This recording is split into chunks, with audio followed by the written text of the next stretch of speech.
Shalom sobat-sobat orang muda dimanapun Anda berada. Pada saat ini saya akan membagikan bagaimana pengalaman saya menjadi perpanjangan Tuhan ketika berada di dunia ini. Sebelum kita lanjut, perkenalkan nama saya Sandi Arimania Ujudeda, mahasiswa bahasa Inggris tingkat 3 Universitas Advent Indonesia. Pada saat ini, kisah yang akan saya bagikan adalah bagaimana pengalaman yang saya alami ketika saya berada di bangku SMP dan juga ketika saya berada di bangku SMA. Kisah ini bermula ketika saya masih berada di bangku SMP. Pada saat itu, saya sering ke sekolah, pergi bersama-sama dengan teman-teman saya. Kami sering berjalan kaki. Namun ketika saya berada di bangku kelas 3 SMP, di situ saya diberikan kesempatan oleh orang tua saya, oleh ibu saya diberikan motor supaya saya bisa menggunakan motor itu untuk pergi ke sekolah. Teman-teman tahu apa yang terjadi ketika hari pertama saya pergi ke sekolah membawa motor. Di situ saya bersama dengan kakak sepupu saya. Kami bersama-sama, dan ada satu orang teman saya, kami bersama-sama pergi ke sekolah. Hari pertama, hari kedua, hari ketiga itu semua masih aman-aman saja. Namun pada masuk ke hari keempat, di situ saya mulai merasakan ada hal yang aneh. Kenapa? Teman-teman saya mereka mulai ada rasa, saya mulai merasakan ada rasa-rasa ketidakcemburuan, ada rasa jealous yang timbul. Mereka melakukan berbagai upaya bagaimana supaya mereka bisa menjatuhkan saya. Terkadang di motor itu mereka mencabut kabel busi, mereka mengempeskan bannya, atau kadang mereka di kontak itu mereka ditaruh pakai lidi atau apa gitu, sehingga ketika kita mau start tangan itu udah otomatis di posisi hidup gitu. Nah, bukan hanya itu saja yang terjadi. Ketika berada di sekolah, saya sering dibully. Ketika saya tidak melakukan kesalahan pun, saya difitnah bahwa saya melakukan kesalahan. Saya sering, ada satu teman saya, nggak perlu di-mention namanya, yang pastinya dia adalah cowok. Dia dekat, sebenarnya dia sangat dekat dengan saya. Tapi saya tidak tahu kenapa, apa penyebabnya. Saya rasa dia hari demi hari dia perilakunya ke saya itu semakin berbeda. Dia mulai suka, pokoknya semakin tidak jelas gitu. Dia mulai omong yang tidak, bahkan sampai suka dari hal yang sepele pun, hal yang kecil pun yang terjadi, yang saya lakukan itu bisa dia ungkit sedemikian rupa dan itu menjadi sebuah masalah. Saya masih ingat waktu itu, hampir setiap hari ketika kami pulang, saya pasti ditunggunya di jalan. Dan teman-teman tahu apa yang mau dia lakukan kepada saya, memukul saya. Saya sebenarnya sampai sekarang saya masih bingung. Saya tidak tahu apa yang menjadi motifnya dia sehingga dia sampai mau memukul saya gitu setiap harinya. Tapi pada saat itu, ya jujur sebagai seorang anak yang masih labil juga, saya nangis. Kadang saya tidak bisa, saya mencoba berusaha untuk menahan emosi saya, menahan amarah saya supaya tidak membalas apa yang dia lakukan kepada saya. Namun itu tidak bisa, sampai terkadang saya pun membalas dia, saya pukul dia juga kembali, dan terjadilah perkelahian. Begitulah yang terjadi setiap hari ketika kami pulang sekolah.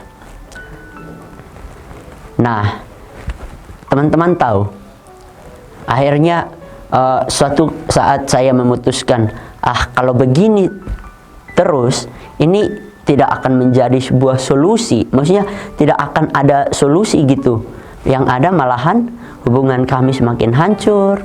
Lalu pasti ada masalah yang akan ditimbulkan, masalah lain gitu yang ditimbulkan dari masalah dari yang sudah kita lakukan ini, kami lakukan ini. Akhirnya suatu malam saya putuskan untuk membaca Alkitab dan saya berdoa. Pada saat itu saya baca kitab Matius mengenai doa Bapa kami, dan di situ ada yang membuat saya seperti tertampar gitu. Dan ampunilah kami seperti kami juga mengampuni orang yang bersalah kepada kami. Dari kalimat itu membuat saya sangat, bagaimana saya berdoa meminta ampun kepada Tuhan, tapi saya sendiri tidak mau mengampuni teman-teman saya gitu, musuh saya. Pada saat itu sangatlah berat bagi saya. Namun saya mencoba berdoa dan puji Tuhan akhirnya itu kelar. Dan ketika saya tamat SMP, saya tidak melanjutkan pendidikan SMA saya di tempat itu lagi, maksudnya di Pulau Sabu lagi. Saya melanjutkan pendidikan SMA saya di luar kota, di Kupang. Dan ketika masuk SMA, saya pun masih tidak sangka gitu, hal yang sama juga masih terjadi. Kasus pembulian itu masih tetap ada. Saya ada kakak tingkat, kakak kelas maksudnya. Cuman kami beda ini. Dia SMK, saya SMA. Pada saat itu saya tidak tahu kenapa tidak ada setahu saya tidak ada salah gitu.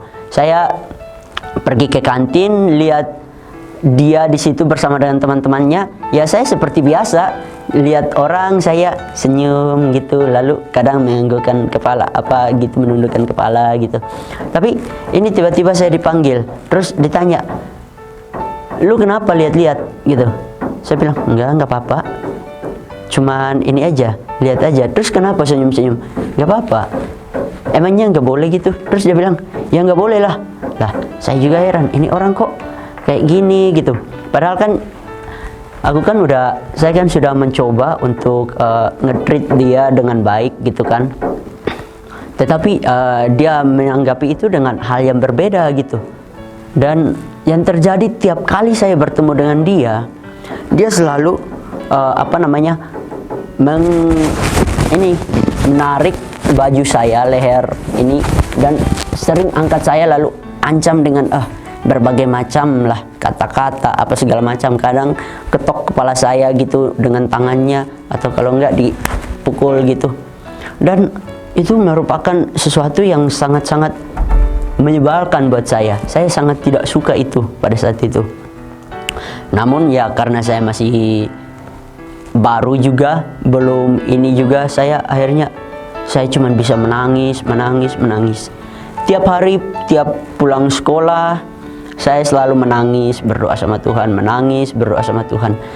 minta ampun atas, maksudnya saya berdoa supaya orang itu dia mau berhenti gitu membuli saya.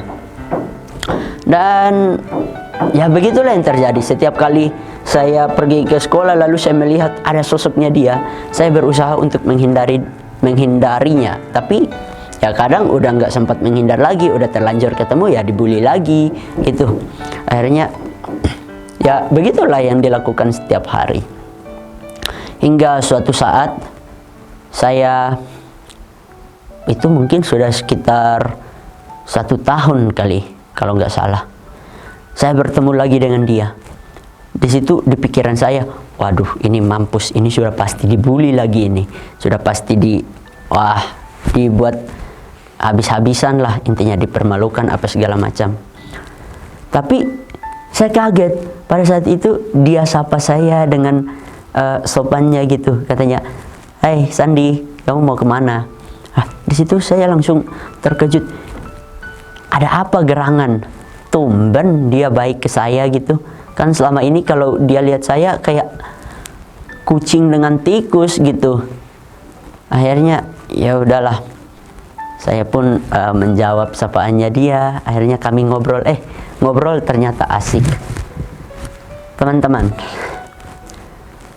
Itulah yang terjadi ketika saya SMA. Lalu ketika liburan, saya sempat kembali lagi ke daerah asal saya untuk mengurus surat-surat ijazah, SKHU dan lain-lain. Ketika saya bertemu dengan teman saya, salah seorang teman saya yang suka membuli saya ketika SMP itu, dia sudah, saya rasa dia sangat berubah. Dia menjadi sangat sopan sekali dengan saya. Dia selalu menyapa saya, orang tua saya dengan begitu sopannya, dan saya rasa itu 180 derajat berbeda dengan apa yang dia lakukan ke saya, cara dia nge-treat saya gitu ketika saya masih SMP. Teman-teman, dari pengalaman ini yang saya mau bagikan adalah ketika kita dibully, ketika kita diperlakukan hal yang tidak baik oleh orang lain, jangan sampai kita membalaskan itu kembali dengan hal yang sama. Firman Tuhan sendiri yang mengatakan bahwa janganlah membalas kejahatan dengan kejahatan. Memang tidaklah gampang ketika kita mau membalas kejahatan dengan bukan kejahatan, atau kita mau membalas kejahatan dengan kebaikan. Memang itu bukanlah sesuatu yang gampang. Tapi yakinlah dan percayalah bahwa Anda tidak sendirian. Anda bersama-sama dengan Tuhan. Ketika Anda mampu, ketika Anda sudah melewati itu, hasilnya pun tentunya tidaklah pahit. Hasilnya pastilah sesuatu yang manis. Oke, saya harap kesaksian saya ini dapat menjadi penguatan, dapat menambah atau memperkuat iman sobat-sobat orang muda yang menyaksikan video ini. Sekian dari saya, terima kasih. Tuhan memberkati. Dadah.